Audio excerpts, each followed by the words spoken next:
podjetju Kronoterm smo razvili novo linijo toplotnih črpalk Adapt za ogrevanje, hlajenje in segrevanje sanitarne vode. Adapt se ponaša z energetsko učinkovitostjo A3+ in sezonskim COP-jem 5,2, nagrajenim dizajnom in izjemno tihostjo.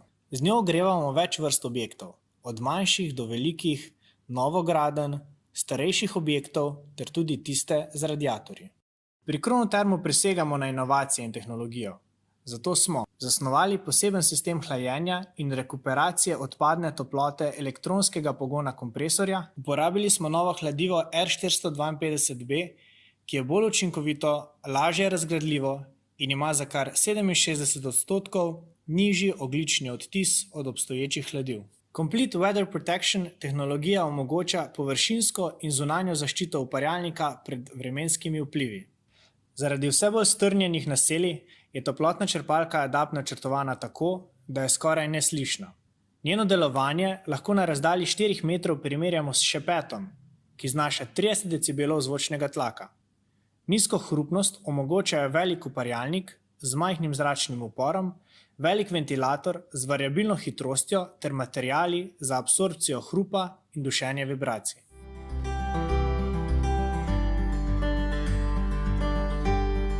V Razvojnem centru Tekos posebno skrb posvečamo okolju in okoljsko naravnanim projektom. Ti so lahko v mednarodni partnerski sestavi ali nacionalni in vsi ti projekti so večinoma naravnani aplikativno, torej to pomeni, da so izhodni rezultati hitro prenesljivi v vsa industrijska okolja.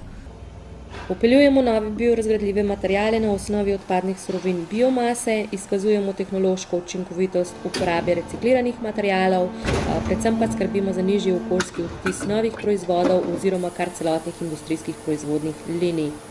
S tem oblikujemo nove tržne priložnosti slovenskih podjetij za razvoj različnih bioizdelkov, kot so biorazgradljivi sadilni lončki iz polimera mlečne kisline, ojačane z vlakni odpadne hmeljevine, kozmetično embalažo na osnovi odpadnih citrus vlaken, biokompozitne izdelke iz bananinih vlaken za pohištveni avtomobilski in široko potrošniški sektor, po drugi strani pa presojamo tudi učinkovito izrabo odpadne komunalne plastike in časopisnega papirja v novih materialih, iz katerih na to izdelujemo različne končne izdelke za avtomobilski, embalažni in potrošniški sektor.